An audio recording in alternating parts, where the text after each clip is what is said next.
Hi అందరికీ నమస్తే. మిరియాల రసం చేస్తున్నాను. ఏంటమ్మా ఈవిడ మిరియాల రసం కూడా ఇంత స్టైల్గా చూపిస్తుందా యూట్యూబ్లోనే అని అనుకోద్దు. ఒక్కొక్కరు ఒక్కొక్కలా చేస్తారు కాబట్టి నేను చెప్తున్నా. నేను వచ్చి ఇంకో మట్టి మొగుడు పెడతాను. పప్పులకి రసాలకి ఎక్కువ ఇచ్చేస్తాను నేను. ఇప్పుడు కొన్ని ఆవాలు వేసుకున్నా, మెంతులు కూడా వేసాను, కొంచెం జీలకర్ర వేసాను. చూసారా చిట్పట్లు ఆడుతుంది. ఇప్పుడు చిన్న ఉల్లిపాయ వేస్తున్నాను.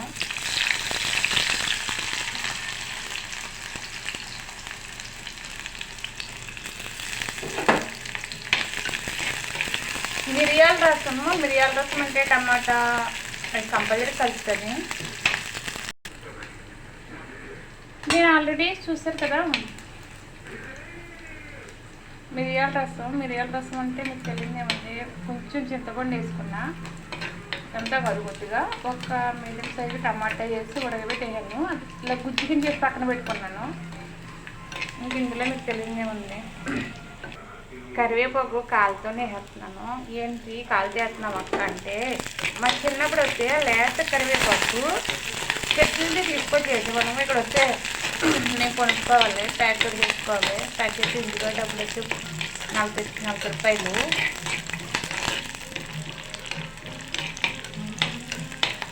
ఏం చేద్దాం, జానడి పొట్ట కోసం కోటిజ్జులు అంట. అలాగే మనం ఇంత దూరం వచ్చాము, మేమైతే చాలా దూరంలో ఉన్నాము. మిరియాల రసం ఇది ఉల్లిపాయలు, ఈ మగ్గిపోయి కరివేపాకు అన్నీ మగ్గిపోయినాయి కదా. ఇప్పుడు ఎన్ని మిరపకాయలు వేస్తాను.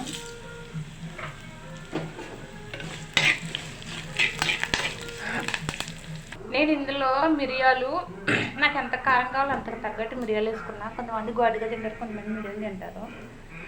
నేను సమానంగా వేసుకున్నా. 4 ఎల్లుల్లిపాయలు, జీలకర్ర, రసం పొడి ఇందులో వేసేసుకుని మిక్సీ కొట్టేసా. ఇది ఇందులో వేద్దాము. పచ్చివాసన పోయినంతసేపు మగ్గబెడతాము. మనం ఇలా కలుపుకున్నాము. పచ్చివాసన అంత పోయినంతసేపు మగ్గబెడితే మనకి దీంట్లోనే స్మెల్ వస్తుంది, బాగా వస్తుంది వాసన.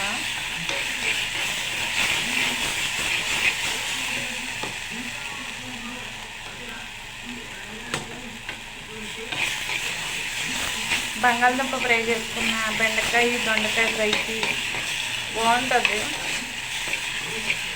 చూసారా మనకి ఆల్మోస్ట్ ఎప్పుడైనా సరే ఇలాంటి మసాలాలు అది ఇలా నూనె బయటికి వదులుతుంది. నాకు ఎంత అవసరం అంత పసుపు వేసుకున్నాను, ఒక 1/2 స్పూను. చూసారా ఇలా కలిపేద్దాము. పసుపు కూడా పచ్చివాసన పోయినంతసేపు మండబెడితే బాగుంటుంది. అలాగని మాడబెట్టద్దు, చిన్న మంటలో పెట్టుకుంటే ఏదైనా బాగుంటుంది. చూసారా ఇలా ముద్దగా వస్తే మనకి పచ్చిగా ఉన్నది అనుకో, అది పలసగా ఉంటుంది.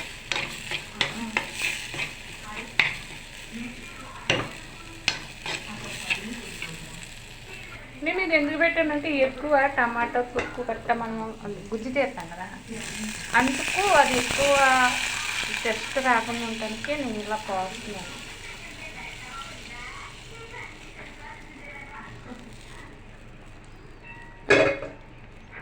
మా ఇంట్లో ఎక్కువ ఇష్టపడరు ఇది. ఎంతవరకు కావాలో అంతవరకే పడిపోయింది అనుకో. టమాటా ముక్క కాలిపోయింది. మనకి టమాటా ముక్కలు ఎంత కావాలో అన్నీ పడ్డాయి. వేస్ట్ అంతా ఇలా బయట తీసేసాను. ఇంక ఇది మరిగింది అనుకో, దీంట్లో ఉప్పు చూసుకోవాలి. నేను మసాలా పెట్టినప్పుడు, రసం మసాలా పట్టేటప్పుడు దాంట్లోనే వేసాను ఉప్పు. బాగుంటుంది ఇది, ఒకసారి ట్రై చేయండి. దీంట్లో కొత్తిమీర వేస్తే సరిపోతుంది మరిగేటప్పుడు. రసం ఇలా మరిగేటప్పుడు ఈ కొత్తిమీర వేసుకుంటే మంచి సువాసనతో బాగుంటుంది. ఇంగువ కూడా వేసుకుంటారు, కానీ నేను దాన్ని వేయలేదు ఈరోజు. ఇంగువ వేస్తే ఇంకా బాగుంటుంది.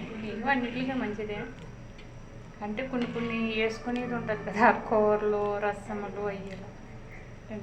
ఇప్పుడు నేను ఇంకోటి ఏంటంటే ఇందులో చిన్న బెల్లం ముక్క వేస్తాను. బెల్లం వేస్తే రుసిగా ఉంటుంది. ఇప్పుడైతే మేము తీపి తినము, మేము బెల్లం వేసుకోమంటున్నారు. కానీ మా అమ్మమ్మ మాకు వండి పెట్టేటప్పుడు కంపల్సరీగా రసంలో బెల్లం వేసేది. ఇప్పుడు ఎవరు తిన్నారు? షుగర్లో వచ్చేసినాయి, బీవీలో వచ్చినాయి. ఇప్పుడు మీద ఈ వరకే బాగా ఎక్కువ స్వీట్ తినేవారు. అవునా కదా? అవునంటారా కాదంటారా? సరే, ఇంకోటి ఏంటంటే మీకు చెప్పవలసింది, మీరు ట్రై చేయండి రసం, లైక్ చేయండి, షేర్ చేయండి, నా యూట్యూబ్ సబ్స్క్రైబ్ చేసుకోండి. ఓకే, మీ సపోర్ట్ నాకు కావాలి. ఓకేనా? బాయ్. అయిపోయింది మరి ఈ వేడివేడి అన్నంలో బెండకాయ తాలింపు ఫ్రై చేసుకుని తిని ఉంటే బాగుంటుంది. ఓకేనా? బాయ్.